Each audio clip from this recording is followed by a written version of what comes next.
तर आपण स्टेट बोर्डला सुरुवात करू. तर आपण बेसिकपासून सगळं घेणार आहोत. तर स्टेट बोर्ड तर हे 6वीचं विज्ञानचं, ठीक आहे. विज्ञान एकदम मराठीमधून एकदम क्लिअर करून देतो. तर 6वी ते 10वी आपण टोटल स्टेट बोर्ड करू आणि त्याच्यानंतर आपण बस्के सरच्या बुकमधून करू. म्हणताना आपलं काहीच मागं सुटणार नाही, ठीक आहे. तर याच्यात जवळपास 10 ते 11 टॉपिक आहेत. तर प्रत्येक टॉपिक प्रत्येक पानावर जे महत्त्वाचं आहे तर ते मी ऑलरेडी हायलाईट केलेले पुस्तक रीड करून. तर हे पहिले जे 8 टॉपिक आहेत तर ते 8 टॉपिक जे आहेत तर ते बायोवर आणि जे खालचे टॉपिक आहेत तर ते जनरली फिजिक्सचे आहेत, ठीक आहे. तर पहिल्यापासून आपण घेऊ. तर हे पहिलं टॉपिक नैसर्गिक संसाधने, ठीक आहे. तर हवा, पाणी, जमीन यांना आपण काय म्हणतो? नैसर्गिक संसाधने. आता शिलावरण कशाला म्हणतो आपण? शिलावरण जे जमिनीच्या संदर्भात असेल, ठीक आहे. आणि जलावरण जे पाण्याच्या संदर्भात असेल आणि वातावरण जे हवेच्या संदर्भात असेल, ठीक आहे. तर त्याला आपण काय म्हणतो?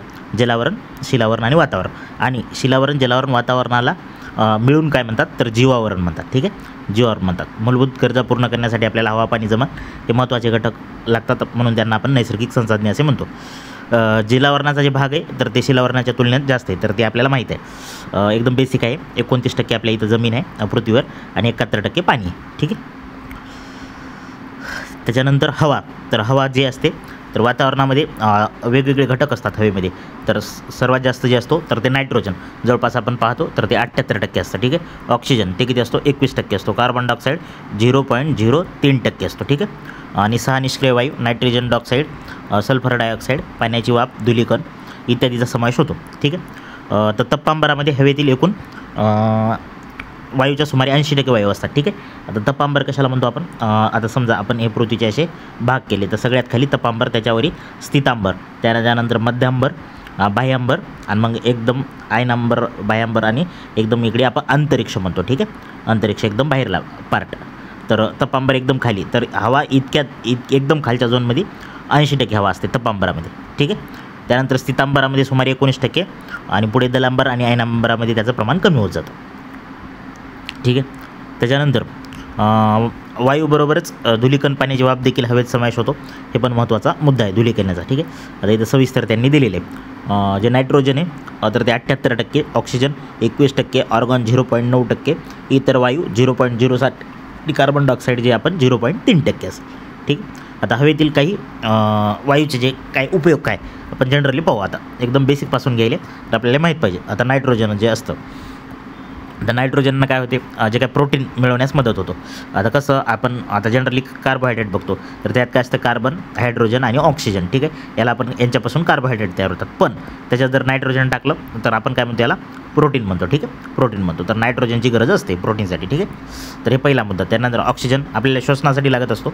कार्बन डायऑक्साईड वनस्पती अन्न तयार करण्यासाठी, ठीक आहे. म्हणजे कार्बन डायऑक्साईड घेतात, त्यालाच आपण CO2 म्हणतो, ठीक आहे. तर ते घेतात आणि ऑक्सिजन सोडत असतात ते, ठीक आहे.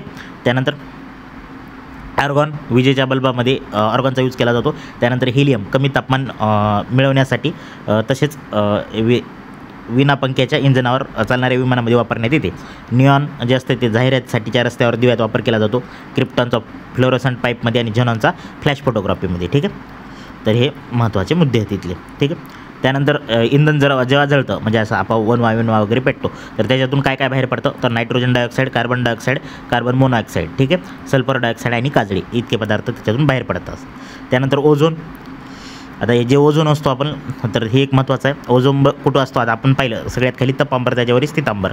तर स्थितांबरामध्ये ओझोन असतो, ठीक आहे. तर ओझोनला आपण O3 म्हणतो, ठीक आहे. O3 ओझोनचा फॉर्म्युला आहे, ठीक आहे. सूर्यापासून येणारी अतिनील जे किरणं असतात तर तो अडवत असतो किंवा शोषून घेत असतो अतिनील किरण. त्याच्यामुळे आपल्या सजीवाचे रक्षण होते. आणि मग ओझोनचा ह्रास व्हायला कशामुळे व्हायला? जे काय आपले थंड जे करण्याचे यंत्र असतात जसे की आपले AC रेफ्रिजरेटर, त्याच्यामुळे ते क्लोरोफ्लोरोकार्बन CFC म्हणतो आपण त्याला, CFC. तर हे उत्सर्जन होतं आणि त्याच्यामुळे ते खराब होऊन जातं, ठीक आहे. ओझोनचा थर. आता ओझोनचा दिवस एक महत्त्वाचा आहे. हे खूप जागी पेपरला पडलेला आहे. 16 सप्टेंबर, ठीक आहे. ओझोन संरक्षण दिन म्हणून साजरा केला जातो, ठीक आहे. त्यानंतर पाणी H2O म्हणतो आपण त्याला. तर मानवी शरीरात जे काही सर्व क्रिया असतात तर त्या चालण्यासाठी दररोज 3 ते 4 लिटर पाण्याची गरज असते.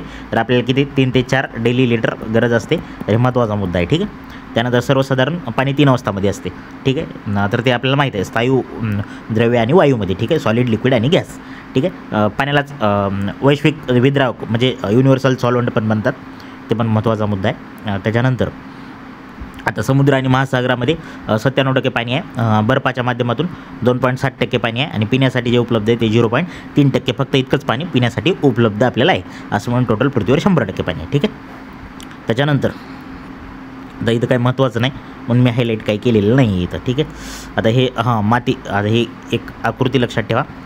जे आपली माती जमीन असते तर सर्वात वरी पालापाचोळा असतो, त्याच्याखाली थोडी माती असते, त्याखाली वाळू, त्याच्याखाली बारीक दगड आणि मोठे दगड असतात, ठीक आहे. पालापाचोळा प्लस सजीव काही असे कीटक वगैरे त्याच्यात असतात आणि प्लस माती जे कुजलेले पदार्थ असतात तर त्याला आपण ह्युमस म्हणतो, ठीक आहे. ह्युमस म्हणतो, ते एक महत्त्वाचा पॉईंट आहे, ठीक आहे.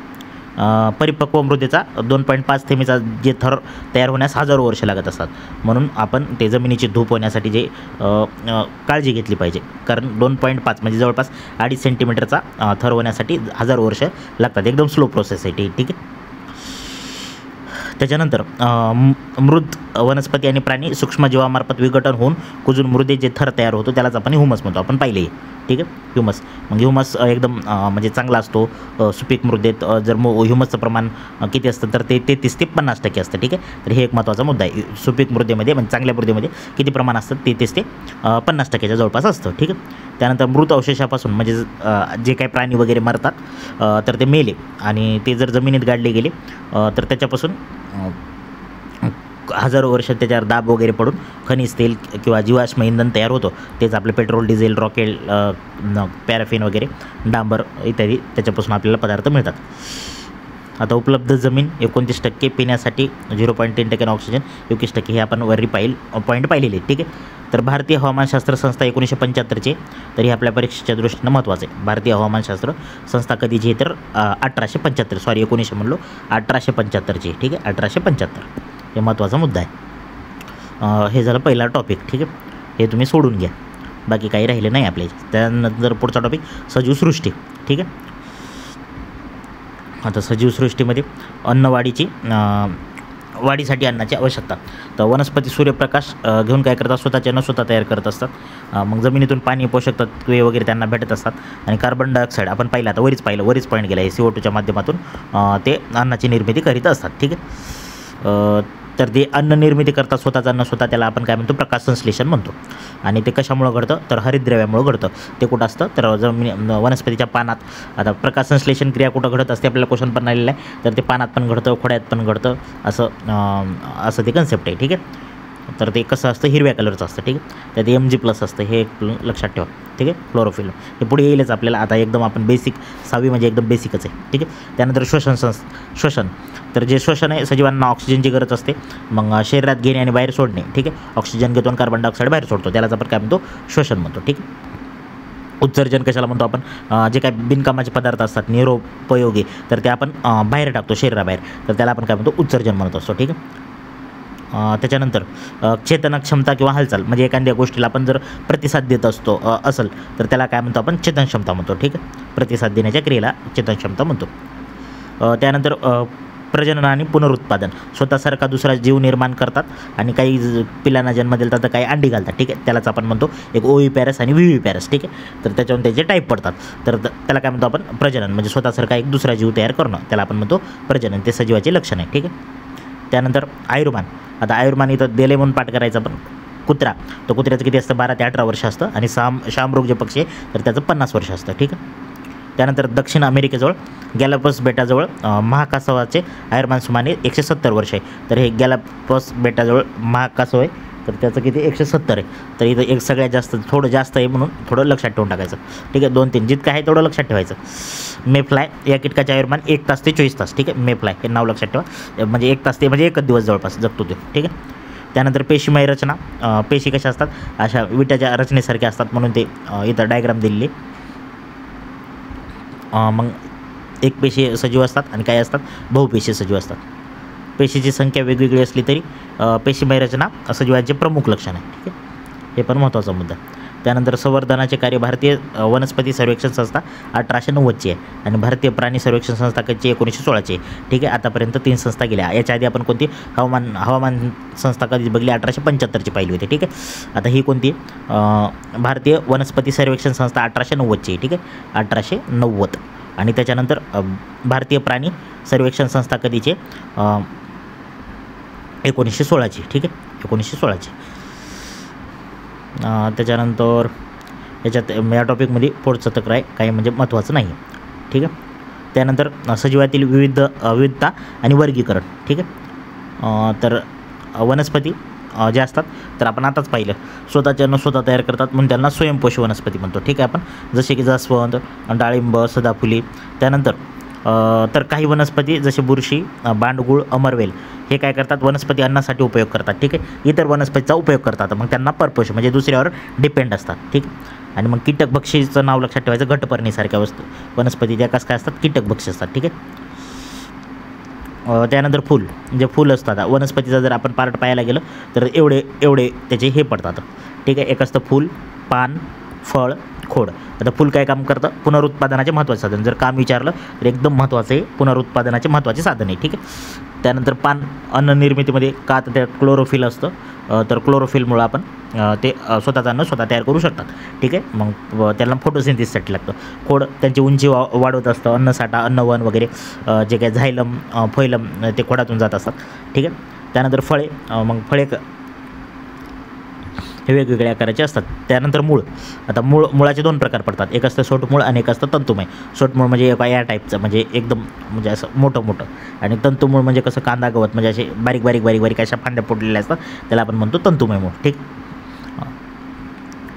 मुळाचं काम काय राहतं जे काय पोषक तत्व पदार्थ असतात किंवा पाण्याचं वहन करणं म्हणजे पाणी घेणं रूट प्रेशर मार्फत तर ते त्याचे मुख्य कार्य असतात. ठीक आहे, त्याच्यानंतर वनस्पतीचे वर्गीकरण. तर वृक्ष. आता वृक्ष कोणाला म्हणतो आपण जे उंच झाडे असतात. उंच झाडं खोड असतं, टणक मजबूत असतं, त्यांना फांद्या व्यवस्थित फुटलेल्या असतात त्यांना आपण काय म्हणतो वृक्ष म्हणतो. त्याच्यानंतर झुडूप कोणाला म्हणतो काही वनस्पती जमिनीलगतच वाढतात. ठीक आहे, म्हणजे जास्त वाढत नाहीत. ठीक आहे, त्यांना खालीच फांद्या फुटतात कमी उंचीच्या असतात तुलनेने वरचेच्या तर त्याला काय म्हणतो आपण झुडपे म्हणतो. त्यात लक्षात ठेवायचं कण्हेर, जास्वंद वगैरे गुलाबाचे झाडं हे तर हे 3 मीटरपर्यंत वाढत असतात हे एवढं लक्षात ठेवायचं. त्यानंतर रोपटा कोणाला म्हणतो आपण 1 ते 1.5 मीटरपर्यंत उंची वाढत असते त्यांना आपण रोपटे म्हणतो. ठीक आहे, तर ते जास्त दिवस जगत नाहीत. महिना ते 2 वर्षापर्यंत जगतात. ठीक आहे, आणि जे आपले वृक्ष असतात ते खूप वर्षावर जगतात. त्यानंतर वेल आपल्याला माहीत आहे त्यात वाचायसारखं काही नाही उगा टाईमपास करायला मतलब पण नाही. त्यानंतर ज्वारी, सूर्यफूल यासारख्या वनस्पतीचे जीवनचक्र 1 वर्षात पूर्ण होते. आता हे क्वेश्चन पडलेलं आहे. ठीक आहे, तर किती वर्षात बहुवार्षिक वनस्पती कोणत्या किंवा द्विवार्षिक कोणती किंवा वार्षिक कोणती तर ज्वारी, सूर्यफूल या वनस्पती एका वर्षात त्यांचं चक्र पूर्ण होतं. तर गाजर, बीट जे असतात तर ते 2 वर्षाचे असतात. ठीक आहे, गाजर बीट स्पेसिफिकली पाठ ठेवायचं. ठीक, त्याच्यानंतर द्विवार्षिक वनस्पती म्हणतात आणि जास्वंद, कण्हेरी, झुडपे, आंबा, गुलमोहर हे अनेक वर्ष जगतात. ठीक आहे, म्हणून त्यांना बहुवार्षिक म्हणतात. ठीक आहे, त्यानंतर वनस्पतीचे पण 2 प्रकार पडतात सपुष्प वनस्पती आणि अपुष्प ज्यांना फुलं येतात ज्यांना फुलं येत नाहीत. ठीक आहे, त्यानंतर जगातील सर्वात मोठे फूल इंडोनेशियामध्ये आढळते. ठीक आहे, त्याला आपण रॅपलेशिया म्हणतो. ठीक आहे, तर हे फुलं येते. ठीक आहे, रॅपलेशिया आणि त्याचा व्यास जे असतो ते 1 मीटर असतो म्हणजे 1 मीटरचं फुल इमॅजिन करा किती मोठं असतो. त्यानंतर जगातील सर्वात लहान फुल कोणतं उल्फिया म्हणजे त्याचं बोट आहे कोणाच तरी तर त्या बोटावर इतके फुलं मावलेली. ठीक आहे, तर उल्फिया 0.5 mm ते स्केलमध्ये असते ना mm तर ते तेवढं छोटं. ठीक आहे, प्राण्याच्या वर्गीकरणमध्ये काही नाही हिंस्त्र प्राणी वगैरे त्यांनी दिलेलं आहे तर याच्यात म्हणजे वाचले मी पण तेवढं काही कामाचं नाही. ठीक, तेवढं लक्षात ठेवायचं. एकपेशीय प्राणी आणि बहुपेशीय प्राणी असतात. एकपेशीयमध्ये आपण अमिबा, पॅरामेशियम ते वगैरे पाहतो आणि बहुपेशीय म्हणजे आपण वगैरे सगळे मोठे प्राणी मोडतो. ठीक आहे, आणि मग पाठीचा कणा असतो किंवा नसतो त्याच्यावरून त्याचे 2 टाईप पडतात. एक पृष्ठवंशीय आणि अपृष्ठवंशीय. ठीक आहे, म्हणजे व्हर्टिब्रेट, नॉन व्हर्टिब्रेट. ठीक आहे, आणि प्रजननाच्या प्रकारानुसार त्याचे अंडज आणि जरायूज असे 2 प्रकार पडतात प्रजननानुसार. ठीक आहे, त्यानंतर प्राण्याच्या राहण्याच्या ठिकाणावरून आपण त्याचे टाईप पाडलेले. ठीक आहे, जर जमिनीवर राहत असेल तर त्याला आपण भुईचर म्हणतो आणि जर पाण्यात राहत असेल तर त्याला आपण जलचर म्हणतो आणि जमिनीवर काही आणि पाण्यावर काही असं मिक्स राहत असेल तर त्याला आपण उभयचर म्हणतो. ठीक आहे, तर हे महत्त्वाचं आहे. ठीक आहे, तर इथं एक महत्त्वाचा कन्सेप्ट आहे म्हणजे एक्झाम्पल जे आहेत ते एकदम महत्त्वाचे आहेत. ठीक आहे, तर सॅलेमँडर तर हे सॅलेमँडर लक्षात ठेवा. सॅलेमँडर जे आहे ना आपल्याला म्हणजे पालीसारखं दिसतो ना, तर आपल्याला वाटतं उभयचर नाही काय की ते सरपटणाऱ्यामध्ये येतं, पण ते नाही, उभयचर प्राणी आहे. ठीक आहे, बेडूक उभयचर आहे. ठीक आहे, सॅलेमँडर बेडूक. ठीक आहे, त्यानंतर पुढे हां या टॉपिकमध्ये काही नाही. ठीक आहे, त्यानंतर आपत्ती व्यवस्थापन. तर आपत्ती व्यवस्थापनमध्ये म्हणजे जेव्हा घटना घडलेल्या आहेत त्यांच्या डेटच फक्त लक्षात ठेवायचं, बाकी काही नाही याच्यात लक्षात ठेवायसारखं. 2014ला पुणे येथे आंबेगाव येथे दरड कोसळली होती. ठीक आहे, दरड कोसळली होती. ठीक आहे, त्यानंतर नोव्हेंबर 2015ला तमिळनाडूमध्ये अतिवृष्टी झाली होती, तिथं खूप लोक मेलते. ठीक आहे, 2015ला तमिळनाडू आणि 2014ला आंबेगाव पुणे. ठीक, 1993ला आपला लातूरचा किल्लारी भूकंप झाला होता, तर ते महत्त्वाचं आहे. 1993चा भूकंप आहे. ठीक आहे, त्यात खूप माणसं मेलते. त्यानंतर 2005ला जुलै तर याच्यात की नाही मुसळधार पाणी झालं होतं आणि मग ते खूप हे लोकांचे बळी गेले ते पाणी तुंबून. ठीक आहे, मग भूकंप ते जमिनी जे काय हालचाली होतात तर त्याच्यामुळे ते जमीन हादरते, त्याला आपण भूकंप म्हणतो. मग महापूर हे कळून जातं, वादळी वगैरे कारणं दिलेली आहेत, म्हणजे त्यात वाचायसारखं काही नाही. ठीक आहे, वीज पुरवठा खंडित होतो, दळणवळण ते कळून जातं आपल्याला. ठीक आहे, त्यानंतर राष्ट्रीय आपत्ती व्यवस्थापन प्राधिकरण. ठीक आहे, या संस्थेची स्थापना 2005ची. ठीक आहे, ठीक आहे, 2005ची राष्ट्रीय आपत्ती व्यवस्थापन प्राधिकरण संस्था. हे महत्त्वाचं आहे. हे टेलिफोन नंबर हे नंबर दिलेल्या आपत्ती म्हणजे संपर्क साधण्यासाठी पोलिसाचा 100 आहे, अग्निशामक दल 101, रुग्णवाहिका 102 आणि आपत्ती नियंत्रण कक्ष 108. ठीक आहे, हां जखम आता इथे एक कन्सेप्ट होता, जखम निर्जंतुक द्रावणामध्ये अथवा पोटॅशियम परमॅग्नेटने धुत असतात. म्हणजे जर जखम झाली तर ते कशाने धुत असतात, तर हे एवढं लक्षात ठेवा, पोटॅशियम परमॅग्नेटने धुणार. ठीक आहे, त्यानंतर पदार्थ, सभोवतालची अवस्था आणि गुणधर्म. हे टॉपिक आता याच्यातलं महत्त्वाचं सांगतो तुम्हाला. तर सभोवताली प्रत्येक पदार्थ हा स्थायू, द्रव्य, वायू यापैकी एका ना एका अवस्थेत असतो. ठीक आहे, तर पदार्थाच्या अवस्था किती असतात? 3 असतात. तशा तर 5 असतात, पण हे 3 बेसिकच. तर सॉलिड, एक लिक्विड आणि एक असते गॅस. ठीक आहे, तर 19व्या शतकात विल्यड गिब्स होऊन गेले, तर त्यांनी अवस्थांतर हे कणाच्या संरचनेवर अवलंबून असतात हे दाखवून दाखवलं. म्हणजे कशावर डिपेंड असतं अवस्थांतर? कणाच्या संरचनेवर असतं. ठीक आहे, आता सॉलिड एक असतं, सॉलिड एक असतं, लिक्विड आणि एक असतं गॅस. सॉलिडला स्वतःचा आकार असतो आणि ठराविक आकारमान पण असतं. लिक्विडला स्वतःचा आकार नसतो. ठीक आहे, म्हणजे ते समजा भांड्या टाकलं तर भांड्याचा आकार घेतो. ठीक आहे, आणि ठराविक आकारमान मात्र असते. ठीक आहे, जरी आकार जर नसलो तरी आकारमान म्हणजे विशिष्ट जागा व्यापणार. ठीक आहे, आणि वायू जे असतो तर स्वतःचा आकार बी नसतो त्याला आणि ठराविक आकारमान पण नसतो. ठीक आहे, जर दाब कमी जास्त केल्यास त्याचे आकारमान म्हणजे दाब जर जास्त दिला तर आकारमान कमी, दाब जर कमी केला तर आकारमान जास्त, तर असं वायूमध्ये घडून येतं. ठीक आहे, आपण ते LPG त्याचं बेस्ट एक्झाम्पल आहे. ठीक आहे, त्यानंतर स्थायूला द्रव केलं आणि द्रव्याचं वायू होतं. मग स्थायूला जर हे केलं, उष्णता दिली तर त्याचं द्रव होतं आणि द्रव्याला अजून उष्णता दिली तर त्याचं वायू होतं. याच्या उलटं थंड करत जायला तर वायूचं द्रव, द्रव्याचं स्थायू होतं. ठीक आहे, तापमान मोजण्यासाठी तापमापी वापरतात आपल्याला माहिती आहे, आणि ते 0 डिग्री सेल्सिअस म्हणजे डिग्री सेल्सिअसमध्ये आपण काउंट केलं जातं. ठीक आहे, वेगवेगळ्या तापमाप्या दिलेल्या आहेत तिथं. उकळतं पाणी, आता पाण्याचा बॉइलिंग पॉईंट किती आहे? 100. मेल्टिंग पॉईंट किती फ्रीजिंग पॉईंट किती? 0.0 डिग्री सेल्सिअस. ठीक आहे, हवा रात हे काही नाही. फ्रीजचं तापमान लक्षात ठेवा -18 असतं आणि शरीराचं तापमान 37 असतं. बाकी याच्यात काही कामाचं नाही. उत्कलन म्हणजे काय? बॉइलिंग पॉईंट म्हणतो आपण याला. ठीक आहे, तर पाण्याचा उकळणे आणि उत्कलन, आता पाण्याचा बॉइलिंग पॉईंट काय तर 100 डिग्री सेल्सिअस आहे. ठीक आहे, म्हणजे 100 डिग्री सेल्सिअसला पाणी उकळायला लागतं. ठीक आहे, आणि पाण्याची वाफ थंड झाली तर एका तापमानाला पाण्याचे म्हणजे त्या वाफेचं पुन्हा पाणी होतं, तर या क्रियेला काय म्हणतो? संगणन म्हणतो. ठीक आहे, म्हणजे वाफाचं पुन्हा पाणी होणं. ठीक आहे, म्हणजेच एकंदरीत गॅसचं काय होणं? लिक्विड होणं, तर त्याला आपण म्हणतो संगणन. ठीक आहे, कंडेन्सेशन म्हणतो. ठीक आहे, इंग्रजीमध्ये. त्यानंतर गोटन, आता आपण याला फ्रीजिंग म्हणतो. गोटनमध्ये काय होतं? लिक्विडचं कन्वर्ट कशात होते? सॉलिडमध्ये होतं. ठीक आहे, तर त्याला आपण म्हणतो गोटन. ठीक आहे, आता पाण्याचा गोटन बिंदू किती? तर 0 डिग्री सेल्सिअस. ठीक आहे, त्याच्यानंतर मेणबत्तीचा आहे काही 60 डिग्री सेल्सिअस आणि उकळायचा किती आहे? तर 350 डिग्री सेल्सिअस. आणि लोखंडाचा एक लक्षात ठेवायचा गोटन बिंदू आहे 1535 डिग्री सेल्सिअस आणि बॉइलिंग पॉईंट किती आहे? 2862 डिग्री सेल्सिअस. ठीक आहे, पॅराफिन वॅक्स जे असतं ते वितळून मेणबत्त्या बनवल्या जातात. बाकी संप्लवन. आता संप्लवन कशाला म्हणतो? सॉलिडचा. आता आपण काय बघलं, सॉलिडचं काय होतं? लिक्विड होतं, आणि लिक्विड होतं, आणि लिक्विडचं काय होतं? गॅस होतं. पण सॉलिडचं जर डायरेक्ट गॅस होत असेल तर त्याला आपण म्हणतो संप्लवन, सब्लिमेशन म्हणतो. ठीक आहे. आता हे कशामध्ये होतं? आपल्या कापराची वडी, आता ते डायरेक्ट सॉलिड असते तर तिचं डायरेक्ट गॅसमध्ये कन्व्हर्जन होतं, तर त्याला आपण काय म्हणतो? सब्लिमेशन म्हणतो. ठीक आहे. त्याच्यानंतर पदार्थाचे गुणधर्म. तर गुणधर्म, पदार्थाला ठिसूळपणा असतो, कठीणपणा असतो, स्थितिस्थापकता म्हणजे आपण त्याला इंग्रजीमध्ये इलॅस्टिसिटी म्हणतो. ठीक आहे. म्हणजे असं फाकलं तर ताणतो तर त्याला. त्यानंतर प्रवाहिता असते, घनता असते पदार्थाची. ठीक आहे. विद्राव्यता म्हणजे काय? ते मिसळण्याची क्षमता, म्हणजे कशात पण. ठीक आहे. पारदर्शक पदार्थ आणि अपारदर्शक पदार्थ असतात, म्हणजे ज्याच्यात आरपार दिसते त्याला पारदर्शक म्हणतो, त्यात काही लॉजिक नाही आहे. आता धातूचे काही गुणधर्म असतात, त्याला वर्धनीयता असते. ठीक आहे. वर्धनीयता म्हणजे काय? ज्याच्यापासून पत्रा तयार केला जातो त्याला आपण वर्धनीयता म्हणतो. ठीक आहे. त्यानंतर धातूंना जर खेचून तार काढता येते. ठीक आहे. तार काढता येते तर जे तार काढता येते त्याला काय म्हणतो आपण? धातूची तन्यता म्हणतो. म्हणजे धातूला तन्यता असते. ठीक आहे. सगळ्यात जास्त तन्यता असलेला धातू कोणता? तर गोल्ड आहे. ठीक आहे. हे लक्षात ठेवा, महत्त्वाचं. त्यानंतर विद्युतवाहता म्हणजे गुड कंडक्टर ऑफ इलेक्ट्रिसिटी असतो तो. त्यानंतर गुड कंडक्टर ऑफ हीट पण असतो तो धातू.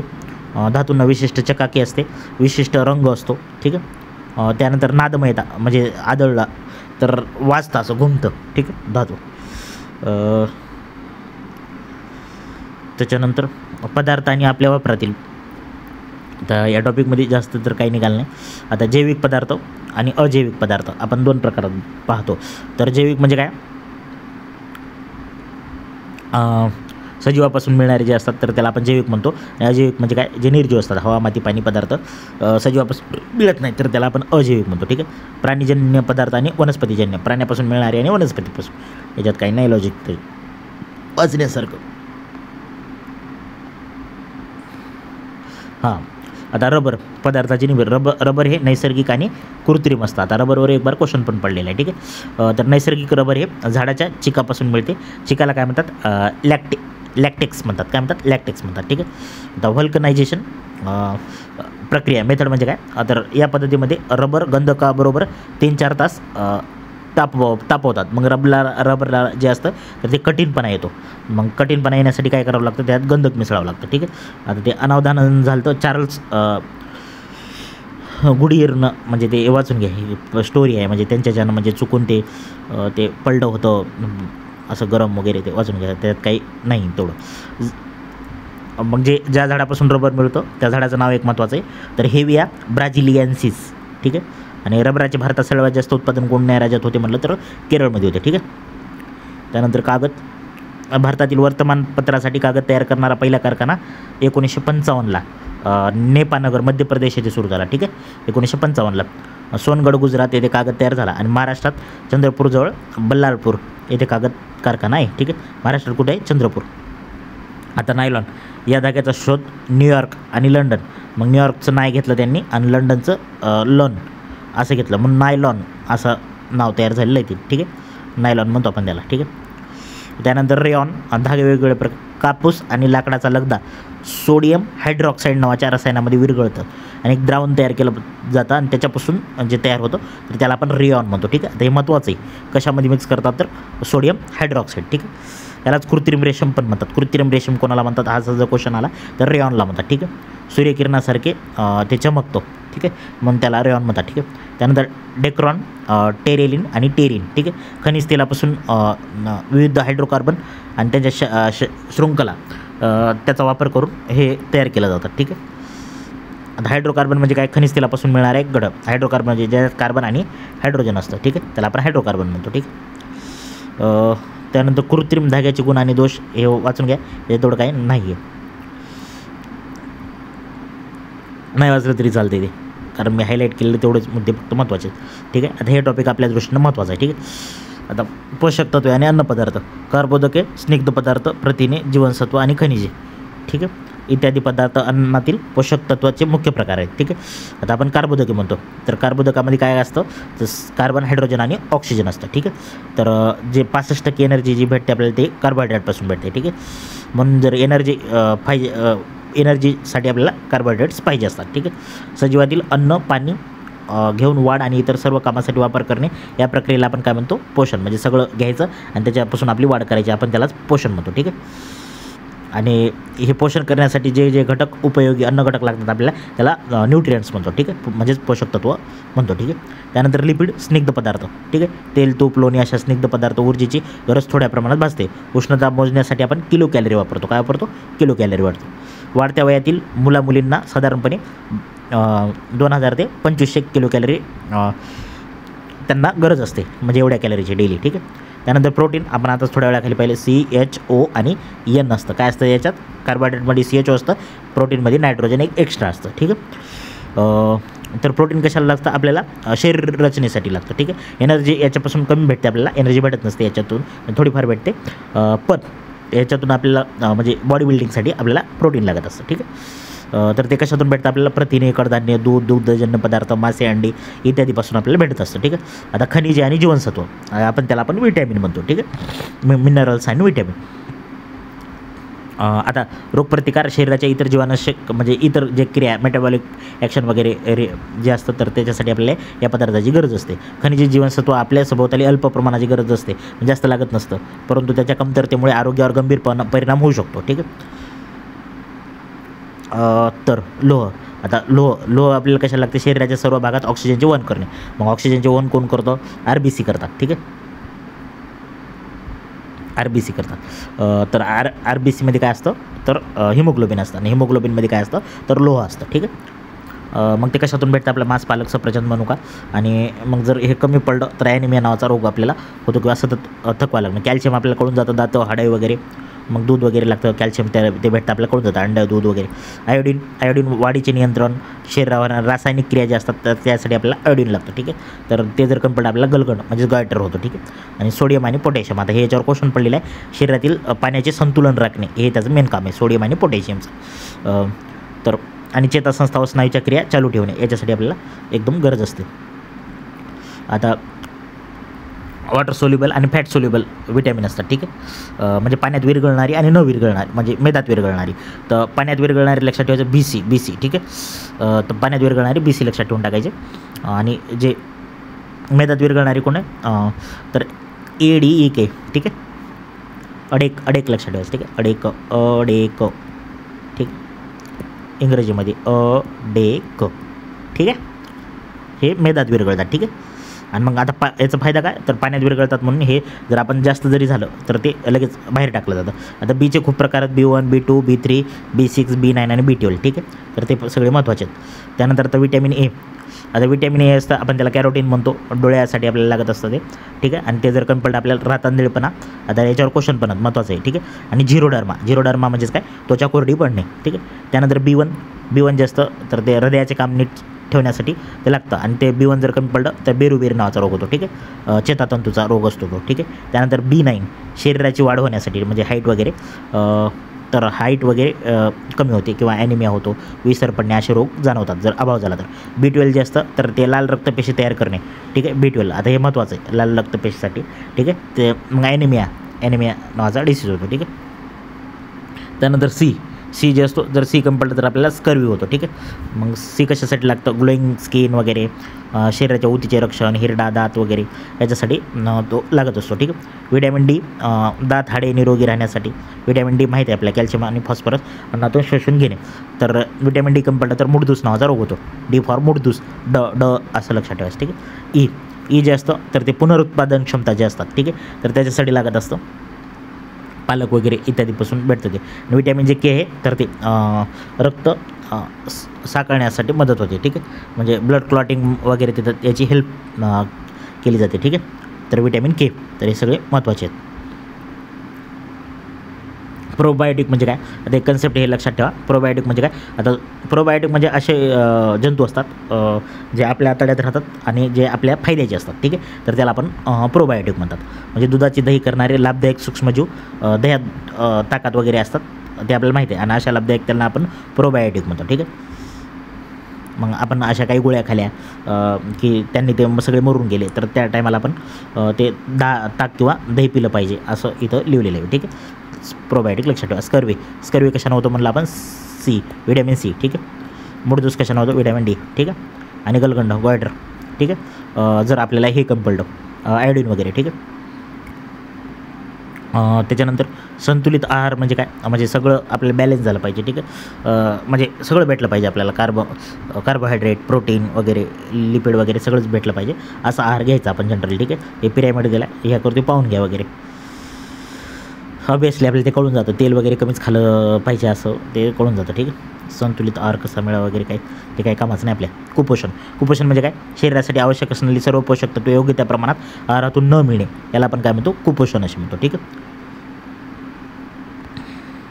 त्यानंतर जंक फूड म्हणजे जे बिनकामाचे फूड जे असतात, हे काय वाचायची गरज नाही, मी हेच गोल करून टाकलं. दूध, ठीक आहे. आता ते भेसळयुक्त पदार्थ म्हणजे भेसळ होते, तर दुधात काय मिसळतात ते लोक? पाणी, युरिया आणि स्टार्च, ठीक आहे. जे लाल तिखट म्हणजे चटणी असते, आपण त्या विटेची पुडी किंवा लाल भोपळ्याची भुकटी, काळी मिरी, पपईच्या बिया मिक्स करतात. आईस्क्रीममध्ये धुण्याचा सोडा, कागदाचा लगदा, तांदळामध्ये बारीक पांढरे खडे, शेंगदाण्यामध्ये लालसर खडे, ठीक आहे. पुढचा टॉपिक अस्थिसंस्था आणि त्वचा, ठीक आहे. हृदय, आता हृदयाचे कार्य आपल्याला माहीत आहे, काय कार्य? तर ब्लड पंप करणं, फुफ्फुसाचं काय? प्युरिफाय करणं, आतड्याचं काय?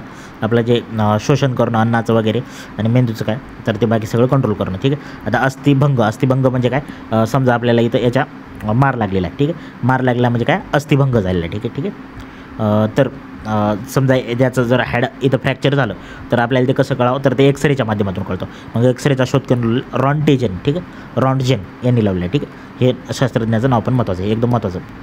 इथं MCQ तयार होऊ शकतो, ठीक आहे. रॉन्टजेन एक्सरे, ठीक आहे. आपण एकदम बेसिकपासून चाललो आहे, वाढत आपलं म्हणजे याची लेवल पण वाढेल 7वी 8वी 9वी 10वीनुसार, ठीक आहे. आता हाडाचे प्रकार, आता याच्यावर क्वेश्चन पण पडलेले आहे. हाडाचे किती प्रकार पडतात? तर 4 प्रकार पडतात, ठीक आहे. चपटी हाडे, लहान हाडे, अनियमित हाडे आणि लांब हाडे, ठीक आहे. चपटी जी असतात ती तोंडात असतात आपल्या, लहान जी हाडे असतात ते बोटात वगैरे असतात, अनियमित हाडे म्हणजे आपले माकड हाड त्या टाईपचे, आणि लांब हाडे वगैरे आपल्या पायात किंवा हातात असतात, ठीक आहे. मानवी अस्थिसंस्था. त्याच्यानंतर आता अक्षीय सांगडा, आता हे लक्षात ठेवायचं, अक्षीय सांगडा एक असतो आणि उपांग सांगडा असतो. उपांग सांगडा म्हणजे काय? जर पूर्ण बॉडी धरली तर आपण बॉडी आणि मुंडकं, तर हे झाला अक्षीय सांगडा, ठीक आहे. आणि हा पाय आणि जर हात पकडले आपण तर त्याला काय म्हणतो आपण? उपांग सांगडा म्हणतो, ठीक आहे. त्याच्यानंतर आता कवटी जी असते तर म्हणजे पूर्ण चेहरा प्लस मग डोक्यात जे असतात ते 8 हाडं असतात आणि चेहऱ्यात आपल्या 14, मग असे म्हणून टोटल कवटीत किती असतात? तर 22 हाडं असतात, ठीक आहे. हे पहिला आपला MCQ, ठीक आहे. छातीचा पिंजरा, ठीक आहे. आता छातीचा जे पिंजरा असतो तर त्याच्या एकदम मिडलला म्हणजे हे उरोस्ती, तर ते उरोस्ती हाडं असतात. कोणतं असतं? उरोस्ती. आणि मग एकूण 12 बरगड्या आणि एकूण 12 असतात, म्हणजे एकूण 12 आणि एकूण 12, मग अशा मिळून 12 1 12 12 2 24 आणि मधातले 25, किती हाडं असतात? तिथं 25 हाडं असतात, ठीक आहे. त्यानंतर पाठीचा कणा, तर पाठीचा कणा असा असतो आपल्या, तर याच्यात 33 हाडं असतात. किती असतात? 33 हाडं असतात, ठीक आहे. उपांग सांगडा म्हणजे आपण आता सांगलो, उपांग सांगडा म्हणजे काय? हात आणि पाय, ठीक आहे. मग आपलं जे कान असतं, ठीक आहे, आपला कान, तर त्यात 3 हाडे असतात. किती? 3 हाडे असतात, ठीक आहे. दोन्ही कानात, इकडल्या कानात 3 आणि इकडल्या कानात 3 असतात, ठीक आहे. तर त्याला आपण मिस पण म्हणतो, ठीक आहे. मॅलस, एन्कस आणि स्टेप्स, ठीक आहे. त्यानंतर मानवातील जे मानवी शरीर आहे तर सर्वात लांब आणि मजबूत हाड कोणतं आहे? तर ते उर्विका, ठीक आहे, जे मांडीमध्ये असतं आपल्या, ठीक आहे. त्यानंतर सांध्याचे प्रकार असतात, एक चल सांधा आणि एक अचल सांधा, ठीक आहे. चल म्हणजे काय? हाडाची हालचाल होते म्हणजे हातपाय, आणि अचल सांधा म्हणजे काय? त्या हाडाची हालचाल होत नाही म्हणजे आपली कवटी. आता मुंडकं आपलं हलवता येतं का? तर हलवता नाही. तर सांध्याचे प्रकार, एक बिजागिरीचा सांधा असतो, एक उकुळीचा असतो आणि एक सरकता असतो. बिजागिरीचा म्हणजे काय? 180 कोनात मोडतो तो, म्हणजे आपला पाय आता पूर्ण गोल करता येते का? नाही, पण आपल्याला 180 कोनात तो करता येतो, ठीक आहे. तर तिथं आपल्याला गुडघ्यात आपल्या काय असतो? बिजागिरीचा सांधा असतो. त्यानंतर उकळीचा सांधा म्हणजे काय? 360, जे आपला कुबा असतो, आपला पूर्ण रोटेशन करता येते, ठीक आहे. तर त्या आपला बिजागिरीचा. सरकता सांधा म्हणजे काय? आपल्या मनगटात जे छोट्या अशा गोट्यासारखे हाडं असतात, ठीक आहे, ते एकूण एकावर सरकतात आणि मग ते गोल फिरत असतात, ठीक आहे. त्याला आपण सरकता सांधा म्हणतो, ठीक आहे, म्हणजे पायाचा गोटा आणि मनगट. त्वचा, आता त्वचा जी असते तर ते 3 थरांना, बाह्य त्वचा, अंतत्वचा आणि उपत्वचा, म्हणजे एंडोडर्म, एक्टोडर्म आणि एक्झोडर्म, ठीक आहे. तर त्याला आपण म्हणत असतो, ठीक आहे. आता त्वचेच काय असतं? आता त्वचेचा जे कलर असतो तो मेलॅनिनमुळे असतो, ठीक आहे, मेलॅनिन. आणि जे मेलॅनिन असतं तर त्याच्यावरूनच मग कोण काळं कोण गोरं असं ठरलेलं असतं. ठीक आहे. मग मेलॅनिन काय काम करतं, जे अतिनील किरण जे ओझोन काम करू लागला आपल्या पृथ्वीसाठी, तर आपल्या शरीरासाठी आपला शरीराचा ओझोन कोण आहे, तर मेलॅनिन आहे. ठीक आहे, असं लक्षात ठेवायचं. त्याच्यानंतर आपल्या केसाचा रंग मेलॅनिनमुळे ठरतो. कोणाचे भुरे असतात, कोणाचे काळे असतात. मग ते भुरे किंवा पांढरट केस असतात, मग त्यात सल्फर म्हणजे गंधक असतं ते त्याच्यामुळं असतात. आणि जर मेलॅनिनमध्ये लोहाचं प्रमाण थोडं जास्त असलं तर त्या लोकांचे केस थोडे तांबडे असतात. ठीक आहे. आणि मग प्युअर मेलॅनिन असेल तर मग एकदम ब्लॅक केस असतात. ठीक आहे. तर हे झालं आपलं 6वीचं बायोचं. ठीक आहे. तर पुढचं आपण पार्ट 2 मध्ये पाहू. फिजिक्स वगैरे राहतं उरलेले टॉपिक.